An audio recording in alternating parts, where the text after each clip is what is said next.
I will resume writing my resume after watching this movie. Don't get confused between both the words, as both have different meanings and yet different pronunciations. Did you know that? If not, then what are you waiting for?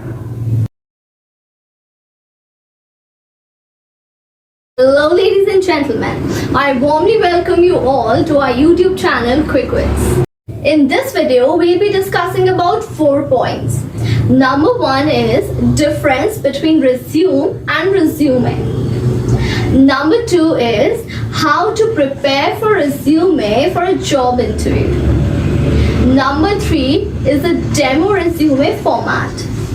And in number 4, we've added a new element to our video, that is word of the video. In this part, we'll be using a word in a video, a new word in the video, and we'll be describing the meaning of the word at the end of the video. I hope you like it. Starting with the first part of the video, that is difference between resume and resume. It can be used as a noun or a verb. If it is used as a verb, then it is pronounced as resume, whereas if it is used as a noun, then it is pronounced as resume. There are many kinds of resumes, for example, teen resume, resume with no work experience, job resume, internship resume, etc. etc. But we'll be discussing about the job resume in this video.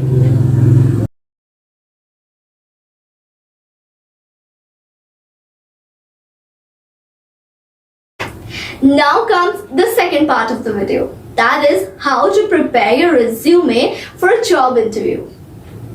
Landing an interview is a race against the clock.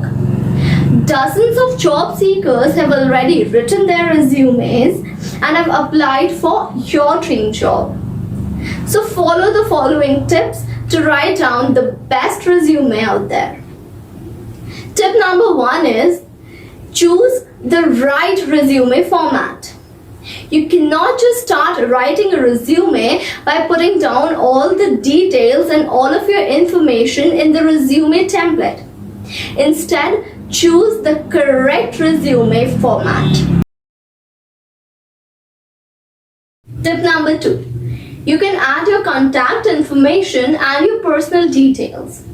So this tip contains 4 subparts, that is the necessary contact information. The second one is the recommended contact information. The third one is the optional contact information. And the fourth one is the information to avoid. In the necessary contact information, you must add your name, that is your first name and your last name. Middle name is optional. Then your phone number and your email address. That's the preferred means of communication in today's time. In the recommended contact information, you can add your LinkedIn profile. As LinkedIn's are the preferred means of communications for the professionals, so you can add your LinkedIn profile as it will give them an idea of what you have to offer them professionally. The optional contact information. In the optional contact information, you can add your blogs or your websites or your social media account. Add only if it's related to the job. In the information to avoid, you shouldn't add the second phone numbers or second email addresses. It will just confuse them. The second one is photos or headshots. The profile pictures or the resume pictures are usually not recommended. The third one is the date of birth. The date of birth can lead to ageism, so you should avoid writing the date of birth. Add only if it's required. Tip number 3 is list all the relevant work experience and your key achievements. If you think your resume has a fancy meal, then the experience section of the resume is the main course.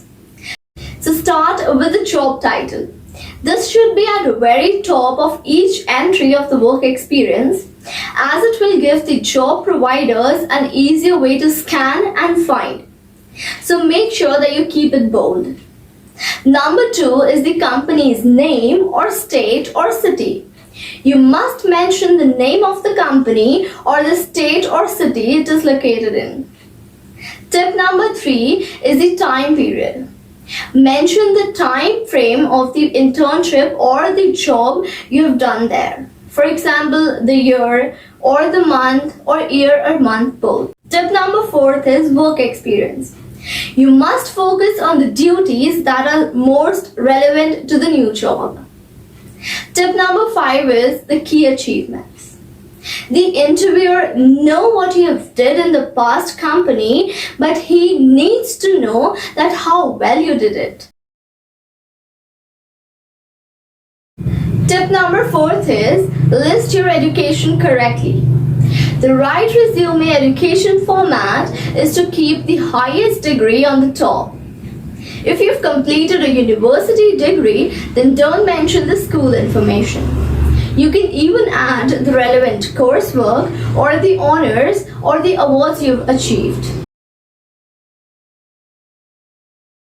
Tip number 5 is you can add the relevant skills that match your job ad. For example, your communication skills, be it verbal communication skills or non-verbal communication skills. You can even add your job specification skills such as the management skills and the leadership skills. Tip number 6. You can add the additional important resume section. In this, you can add your proud commendations or the languages you're fluent in, your hobbies and interests, or your projects and publications, etc., etc., etc.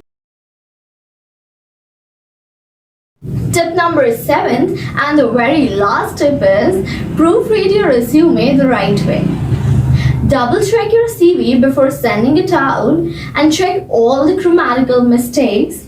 Then ask your family or friend to triple check it.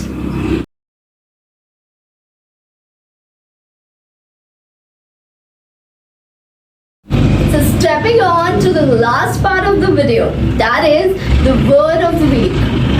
So CV or curricula vitae is the word of the week. So CV is a Latin word which means the course of life. And in contrast, resume is a French word which means the summary.